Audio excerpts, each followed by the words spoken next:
Shalom. Shalom. E aí, tudo pronto? A gente vai olhar para um texto bem conhecido, Efésios capítulo 2, só que por uma lente um pouco diferente. Uma lente bem específica, né? Que vem de uma fonte, uma Bíblia hebraica, que tem umas notas de rodapé que mudam o jogo todo. Exato. A missão aqui é entender uma narrativa que parece ir além da salvação individual e falar sobre a reconstrução de um povo. Isso. E, olha, para a gente navegar por essa fonte, é bom alinhar a terminologia.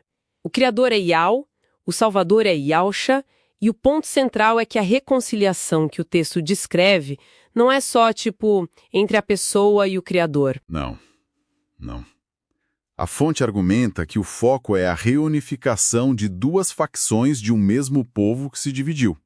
Os que estavam perto, que seria a casa de Eldá, e os que estavam longe, a casa de Efraim, as tribos dispersas. Certo, porque a leitura mais comum que a gente vê por aí foca muito na história de sair do pecado para a salvação pessoal, né? Mas o que me pegou nessa fonte é que ela vira essa ideia de ponta cabeça. Vira completamente. Ela diz que o problema não é só individual, mas uma fratura histórica no povo. Vamos quebrar isso, então. O texto começa descrevendo um estado de morte espiritual. Todo mundo nessa condição. Exatamente. Todos seguiam os impulsos do mundo, eram, como diz o texto, filhos da ira por natureza. Ninguém escapava. Mas a virada de chave, e isso é o fascinante, não vem de um esforço nosso para sair disso. Vem de onde, então? A fonte usa um termo ótimo. Favor imerecido. É um presente. A salvação vem pela emuná, que é uma mistura de fé com fidelidade contínua, sabe? E não pelas mitzvot, as obras, os mandamentos. Isso, a fonte contrasta diretamente uma coisa com a outra. Mas aí fica uma dúvida. Se não vem das mitzvot, como a fonte lida com as outras partes das escrituras que valorizam e muito os mandamentos? Ótima pergunta. As notas de rodapé explicam que não se trata de anular os mandamentos. A questão é a origem da salvação. Ela é o ponto de partida, o presente. As obras, as mitzvot, seriam a consequência natural dessa vida nova. Entendi. São o caminho, não o pedágio para entrar no caminho. Exato. O versículo 9 é muito claro. Não vem de obras para que ninguém se glorie. A ideia é que a fidelidade é o que gera as ações, e não o contrário. Nossa missão aqui é entender a ideia central, que não é só sobre salvação individual, é sobre a restauração de um povo. E o gancho inicial é forte, logo no versículo 1. A ideia de estar morto em transgressões e pecados. Então, a palavra-chave para a gente entender tudo isso é restauração.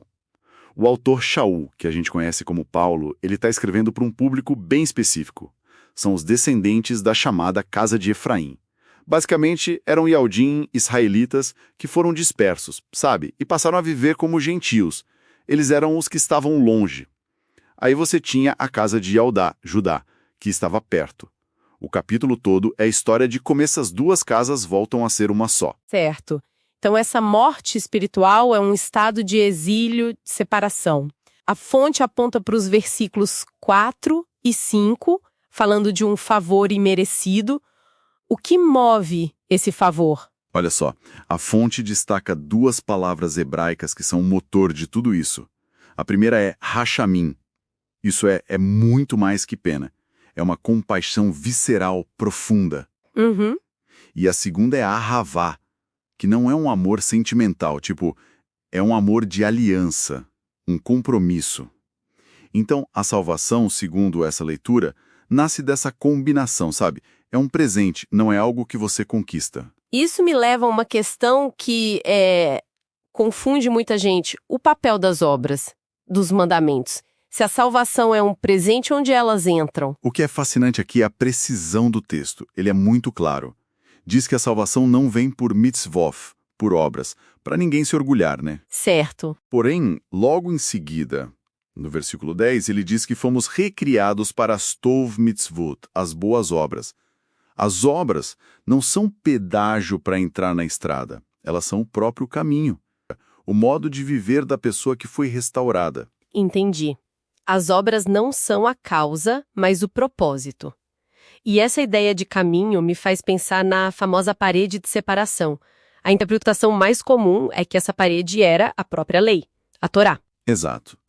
E aí que a fonte oferece uma correção que é crucial. A parede que criava a inimizade não era a Torá, a instrução do Criador. Não. Não. O versículo 15 chama de dogmas humanos. Eram regras, tradições criadas por homens que geraram o conflito. E Yahushua não veio abolir a lei divina, mas sim essa inimizade para poder criar um só homem renovado. Nossa, isso é uma mudança de perspectiva enorme. O problema nunca foi a instrução, mas o que foi construído em volta dela. Ok, essa parte do resgate ser um presente ficou clara. Mas para onde esse resgate leva? Qual o propósito final? Porque parece ser mais do que só um bilhete para o céu. É muito mais. O propósito é a unificação. O texto diz que Yahushua é a nossa shalom, a nossa paz. E o papel dele foi fazer desses dois grupos, os de perto e os de longe, uma só coisa. Errad, um. E para fazer isso, ele derrubou a tal da parede de separação. Essa parede é o ponto crucial de tudo, né? O que era ela, afinal? Aqui está a distinção mais importante que a fonte faz. Ela é enfática nisso. A parede que caiu não era a Torá, a lei de Al. Não era, de jeito nenhum. Eram os dogmas humanos. As regras, as tradições, as interpretações criadas por homens que geravam inimizade e separavam esses dois grupos. O objetivo de Yahushua era abolir essa inimizade para criar um só homem renovado. Peraí, isso é uma virada de chave gigantesca, porque a interpretação comum é que a lei foi abolida. Mas a fonte está dizendo que o que foi abolido foi a interpretação humana que causava a briga. Exatamente. A reconciliação, então, era para unir esses dois grupos num só corpo. A consequência disso é uma mudança de identidade radical. O texto diz que eles não são mais Gerim. Estrangeiros forasteiros? Isso.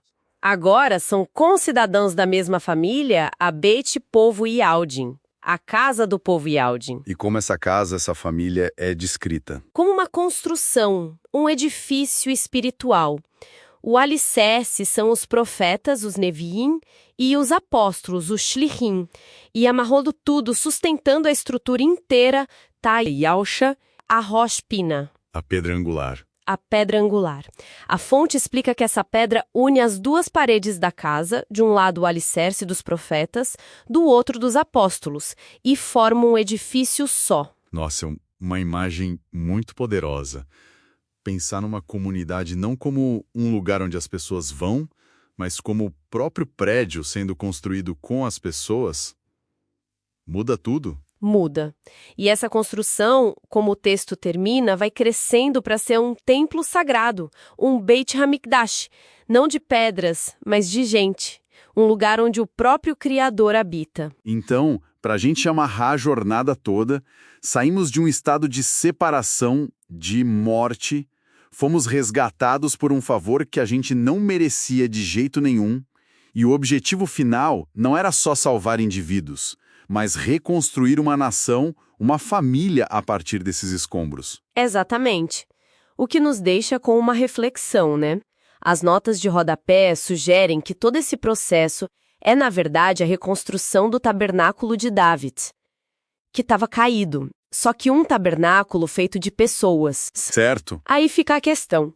Se a ênfase máxima da fonte é a unificação de um povo disperso numa única identidade, como é que essa ideia desafia as nossas noções de hoje, com tantas divisões e denominações dentro da fé?